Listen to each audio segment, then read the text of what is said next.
किसी भी इंसान की मदद हमें उसी समय करनी चाहिए जब वो हमारे सामने मदद मांगने आए। मदद मांगने वाला कभी छोटा नहीं होता और मदद करने वाला कभी बड़ा नहीं होता। नमस्कार साथियों, मैं एमपी से रंजना पांडे। ऐसी ही एक छोटी सी कहानी मैं आपको बताती हूँ कि एक जौहरी था, अपने घर परिवार में बहुत खुश था, लेकिन उसके यहाँ इतनी वो नहीं थी पूंजी कि वो अपने घर परिवार का भरण पोषण कर सके बहुत अच्छे से। फिर भी जितना हो सका उतना किया। वो था बीमार, और जब वो बीमार हो गया तो सारी जितनी भी कमाई बची थी, जितनी भी पूंजी बची थी, वो सब उस बीमार आदमी पे लग गई, जौहरी पे लग गई, लेकिन वो ठीक नहीं हुआ और ख़त्म हो गया। अब बचा कौन? सिर्फ जौहरी की पत्नी और एक बच्चा। बच्चा पढ़ने वाला था, 10-12 साल का तकरीबन था बच्चा। फिर भी किसी तरह से घर चल रहा था। एक दिन उसकी माँ ने कहा, बेटा ये मेरे पास कुछ गहने हैं, एक अंकल हैं, तुम उनके पास ये गहने लेकर जाओ और उनसे जितना दाम बन पड़े उतना दाम में ये गहने लेकर आओ। वो बेटा गया, गहने लेकर गया उस सुनार के पास।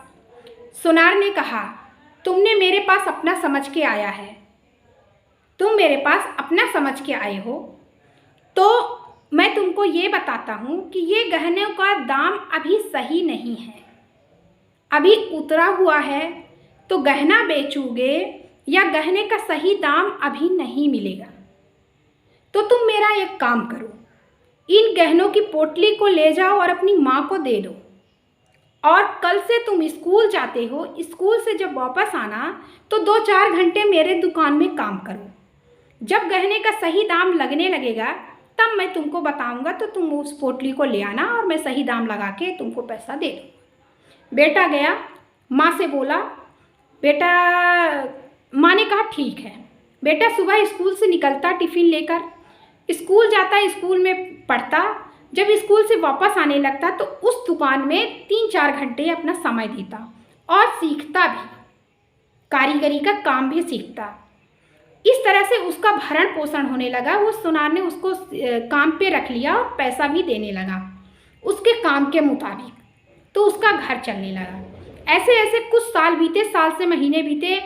जब बेटे को सब कुछ पता चल गया कि क्या सोना है और क्या चांदी है, उसका सही दाम कितना होता है, क्या नहीं होता, मतलब बेटे को पूरी तरह से सब जानकारी हो गई। उस सुनार ने उसको सब बता दिया, क्या सोने का दाम होता है, कौन सा सोना है, कौन सा आर्टिफिशियल है, कौन सा चांदी है, कितना चांदी का दाम है, किस तरह से परखा जाता है, ये सब उसको बता दिया। 4-6 साल बाद जब सोने का सही दाम आया, तब जौहरी ने कहा कि जो पोटली मैंने तुम्हारी माँ को दी थी, वो पोटली तुम लेकर आओ, अब सोने का सही दाम होगा। तब वो बेटा गया और अपनी माँ से मांगा कि जो मैंने तुमको पोटली दी थी माँ, वो गहनों वाली पोटली हमको दो, मुझे अंकल को देना है, इस समय सोने का दाम सही है। माँ ने उस बेटे को पोटली दे दी। बेटा रात भर रखा रहा। अचानक के बेटा उठा और कहा, क्यों ना एक बार मैं इसको चेक करूं, कितना दाम कितने चीज़ों का मिलेगा। जब बेटा पोटली खोला अपने कमरे में, अभी माँ को पता नहीं है, जब बेटा पोटली खोला अपने कमरे में तो देखा कि वो पूरा का पूरा आर्टिफिशियल था, एक भी सोना नहीं था। बेटे के पांव तले से जमीन खिसक गई। उसने चुपचाप वो पोटली माँ को दे दी और बोला कि माँ तुम इस पोटली को अपने पास ही रखो, फिर जब अंकल जी फिर से बुलाएंगे तो फिर मैं दे दूँगा। बेटा चला गया स्कूल। स्कूल से जब शाम को अपने काम पर गया तब वो अंकल से पूछता है, नहीं, जब अंकल जी ने बात की कि तुमने पोटली नहीं लाई, तब बेटा कहता है, क्यों आप हमको शर्मिंदा कर रहे हैं। बेटा ने यही कहा, अंकल जी आप मेरे पिता तुल्य हैं, आप हमको क्यों शर्मिंदा कर रहे हैं। अंकल ने कहा, क्या हुआ। बेटा ने कहा, आपको पहले से ही पता था कि वो आर्टिफिशियल है, तो आपने ऐसा क्यों कहा।